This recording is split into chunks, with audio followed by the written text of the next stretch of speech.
Uba hamlet doling uway na kimentri ke Sarkar Jelau la pempau ke jing persya ya ke jing ajing bit ke Ministry of Forest, Environment and Climate Change ya ke Star Cement banti motion na beri shernon. Umentri ulap haru da ke Shithi haka apui terek ujilio Sya Prakash Javadekar umentri ke Tanat Forest and Environment jong Sarkar Padang ban persya halor kani.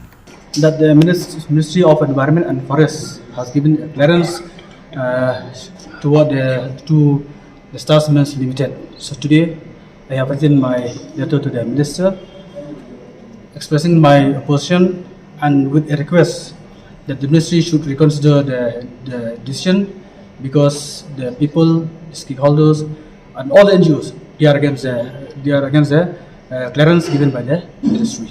That proposed land sought by the Star Cement, the villages are very close to the mine, and the wildlife sanctuaries, Narpu wildlife sanctuaries is there, and even the river local is there. So if mining is given, so it will destroy all the beauty and spoil the environment in all the surrounding that area. And number two, as you have seen, all the villages and even all NGOs, they are against this clearance given by the MOEF.